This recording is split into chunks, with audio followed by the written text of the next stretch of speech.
سورہ یونس کی آیت نمبر 54 ارشاد فرمایا وَلَوْ أَنَّ لِكُلِّ نَفْسٍ۔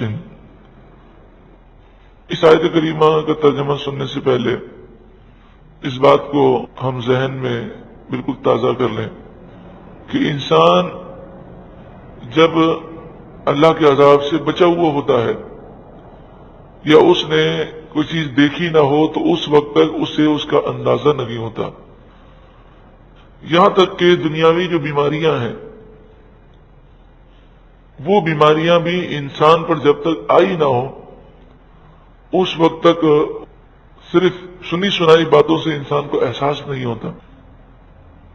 تو جب اللہ کا عذاب لوگ دیکھیں گے، اللہ اکبر، وہ تو اتنا سخت ہے، اللہ اپنے عذاب سے محفوظ فرمائے۔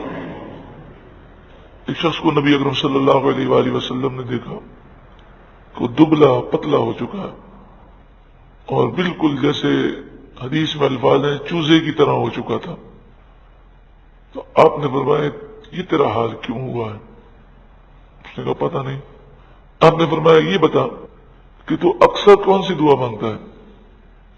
اس نے کہا کہ میں اکثر یہ مانگتا ہوں اے اللہ تجھے جو آخرت میں مجھے عذاب دینا ہے وہ یہاں دے دے، آخرت میں مت دینا۔ تو حضور صلی اللہ علیہ وآلہ وسلم نے فرمایا، آپ نے کتنے پیارے انداز میں سمجھایا، آپ نے فرمایا اللہ سے عافیت کا سوال کرو، اللہ سے معافی کا سوال کرو، تم میں طاقت ہے اللہ کا عذاب برداشت کر سکو۔ اگر جو آخرت میں عذاب دینا ہے وہ یہاں دے دیا جائے تو کوئی برداشت کر سکتا ہے؟ تو وہ کریم ہے، وہ غفور ہے، وہ رحیم ہے، انسان دونوں جہاں کی عافیت اس سے مانگے۔ حضور غوث اعظم رضی اللہ تعالیٰ عنہ آپ فرماتے ہیں کہ اکثر یہ دعا ضرور مانگا کرو، اللہم انا نسألک العفو والعافیت والمعافات الدائمۃ فی الدین والدنیا والآخرہ، کہ اللہ دونوں جہاں میں عافیت عطا فرمائے۔ وَلَوْ أَنَّ لِكُلِّ نَفْسٍ ظلمت ما فی الارض، وہ جان کہ جس نے گناہ کیے اس جان کے لیے ساری زمین کی دولت ہوتی، لفتدت بھی، تو عذاب دیکھ کر عذاب سے جان چھڑانے کے لیے ساری دولت وہ دے دیتی، اتنا سخت ہے اللہ کا عذاب۔ یہاں تو لوگ کہتے ہیں نا اتنی زکوٰۃ کیوں دینی ہے، یہ کفارہ کیوں دینا ہے، اچھا اتنے پیسے خرچ ہو جائیں گے، حج میں غلطی ہو گئی جناب دم دینا ہوگا، اوہو بکرا تو 400 ریال کا ہے دم دینا پڑے گا۔ تو یہاں تو انسان مال دینے میں جان جاتی ہے، لیکن اللہ کے عذاب کی ایک جھلک دیکھ لے گا، ایک سیکنڈ کے لیے وہ دیکھ لے تو وہ دنیا کی ساری دولت اس عذاب سے بچنے کے لیے دینے کے لیے تیار ہو جائے گا۔ وَأَسَرُّ النَّدَامَةَ لَمَّا رَأَوُا الْعَذَابَ، جب وہ عذاب دیکھیں گے تو دل میں چپ کے شرمندہ ہوں گے۔ وَقُضِيَ بَيْنَهُمْ بِالْقِسْطِ، انصاف کے ساتھ ان کے درمیان فیصلہ کر دیا جائے گا۔ وَهُمْ لَا يُظْلَمُونَ، اور ان پر ظلم نہ ہوگا۔ الا سن لو، ان للہ ما فی السماوات والارض، بے شک اللہ ہی کے لیے ہے جو کچھ آسمانوں و زمین میں ہے۔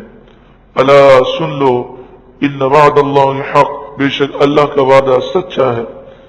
ولکن اکثرهم لا يعلمون، ہاں لیکن اکثر ان میں سے جانتے نہیں ہیں۔ هو یحیی و یمیت، وہی زندہ کرتا ہے وہی موت دیتا ہے۔ وَإِلَيْهِ تُرْجَعُونَ، اور اسی کی طرف تم لوٹائے جاؤ گے، تم پھرو گے۔ یا ایھا الناس، لوگوں، قد جاءتکم موعظۃ من ربکم، بے شک تمہارے پاس تمہارے رب کی طرف سے نصیحت آ گئی، یعنی قرآن آ گیا۔ وَشِفَاءٌ لِمَا فِي الصُّدُورِ، اور تمہارے دلوں کی شفا آ گئی۔ قرآن جو ہے وہ شفا ہے، لما فی الصدور، اس کے لیے جو سینوں میں ہے، دل کی پاکیزگی کے لیے، دل کو نور سے بھرنے کے لیے قرآن بہترین ذریعہ ہے۔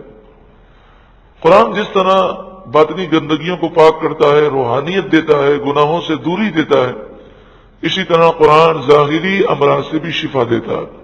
جیسا کہ حدیث پاک میں کہ سورہ فاتحہ میں ہر مرض کی شفا ہے.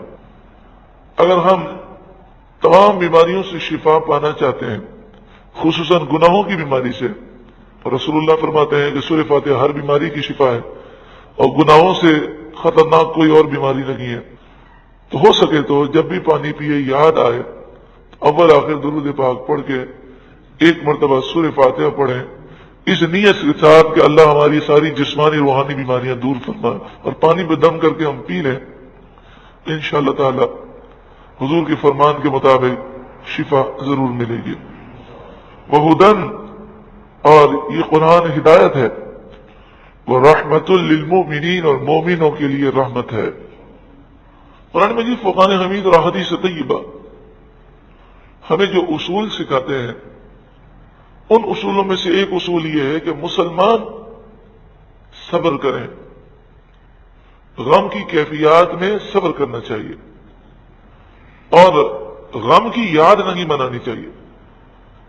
کہ غم کی یاد، سوگ منانا، یہ انسان کو بے صبری کی طرف لے جاتا ہے.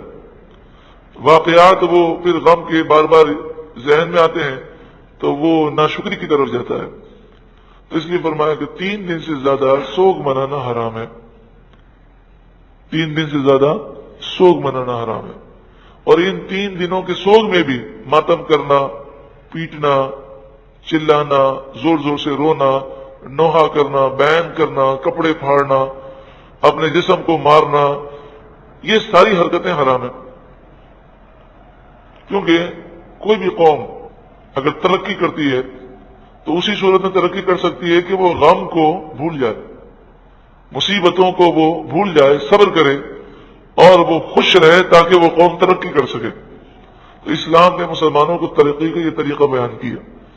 لیکن جہاں تک خوشی کا تعلق ہے، خوشی کو اگر بار بار یاد کرتے رہیں گے نعمتوں کو، اور جتنا ان کو یاد کریں گے اتنا شکر زیادہ پیدا ہوگا. آپ اگر اپنے گھر میں بیٹھ جائیں اور آپس میں آپ گفتگو شروع کریں، اور ساری زندگی میں مثلا 20 سال میں جتنے غم آئے، سارے غموں کو آپ ذکر کرنا شروع کریں، دیکھیں آپ کا دل جو ہے غمگین ہو جائے گا، اور زیادہ ذکر کریں گے تو زندگی سے بیزار ہو جائیں گے. لیکن آپ جو ہے گھر میں بیٹھ جائیں اور آپ اللہ کی نعمتوں کا ذکر شروع کر دیں. اتنے سال پہلے یہ ہوا، پھر یہ ہوا، پھر ہم حج پر اس طرح چلے گئے، عمرے پر اس طرح چلے گئے، بغداد شریف کی حاضری اس طرح ہوئی، اس طرح کرم ہو گیا، یہ ہو گیا. آپ دیکھیں آپ کا دل خوشیوں سے ابل پڑے گا اور آپ کا چہرہ خوشیوں سے چمکنے لگے گا.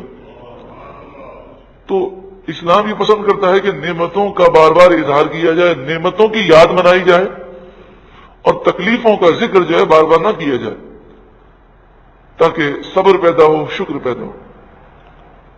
قل، اے محبوب آپ فرمائیے، بفضل اللہ، اللہ کے فضل پر، وبرحمتہ، اور اس کی رحمت پر، فبذالک فلیفرحوا، اسی پر چاہیے کہ وہ لوگ خوشیاں منائیں. فلیفرحوا، خوشی منائیں. اور خوشی منانے کے لیے اسلام نے 3 دن کی قید بیان نہیں کی، بار بار مناؤ، اور اس کو جتنا یاد کریں گے اتنا انشاءاللہ شکر کا مادہ زیادہ پیدا ہوگا. جشن آزادی میں 14 اگست کو پاکستان حاصل ہونے کی خوشی منائی جاتی ہے، تو اس میں کوئی حرج نہیں، مگر شریعت کے دائرے میں رہ کر خوشی منانی چاہیے. 23 مارچ کو بھی خوشی منائی جاتی ہے، قرارداد پاکستان کی، کوئی حرج نہیں. 6 ستمبر کو خوشی منائی جاتی ہے 1965 کی، کہ کیا وقت تھا وہ کہ ہم بڑے کمزور تھے، ہم سے 8 یا 10 گنا زیادہ جو طاقتور دشمن تھا اس نے حملہ کیا، اور اللہ تعالیٰ نے ہمارے ملک کو بچا لیا. تو اس طریقے سے آپ دیکھتے جائیں، لیکن شریعت کے دائرے میں. لیکن یہ تو معمولی خوشیاں ہیں. لیکن اللہ تبارک و تعالیٰ نے مسلمانوں کو ایک وہ نعمت دی ہے کہ جن کے صدقے میں ساری نعمتیں ہیں، وہ ہے نعمت کبریٰ، رسول اللہ صلی اللہ علیہ وآلہ وسلم. تو پاکستان ملا تو اسلام کے صدقے میں، اور اسلام ملا کس کے صدقے میں؟ تو پاکستان ملنے کی خوشی منانا جائز ہو اور رسول اللہ کی آمد کی خوشی منانا حرام ہو، یہ کون سی عقل ہے؟ تو ساری خوشیاں رسول اللہ کے صدقے میں تو ملی، بلکہ قرآن بھی حضور کے صدقے میں ملا اور رحمان بھی حضور کے ذریعے ملا۔ اور پھر جب قرآن کہتا ہے فلیفرحوا، خوشیاں مناؤ، تو شریعت کے دائرے میں رہ کر اگر کوئی عید میلاد النبی کی خوشی مناتا ہے تو اس کو اگر کوئی منع کرتا ہے تو اس کا حرام ہونا وہ ثابت کرے۔ اور جب قرآن میں منع نہیں، حدیث میں منع نہیں، اور قرآن و حدیث تو قیامت تک کے لیے ہے، تو پھر اپنی طرف سے جائز چیز کو حرام قرار دینا کتنی بڑی نادانی ہے۔ اس موضوع پر آپ سی ڈی اور کیسٹ بھی حاصل کر سکتے ہیں اور کتاب بھی بہار شریعت مسجد سے حاصل کر سکتے ہیں۔ ہوا خیر مما یجمعون، وہ ان کے سب دھن دولت سے بہتر ہے جو وہ جمع کرتے ہیں، اس سے بہتر ہے اللہ کا فضل اور اس کی رحمت۔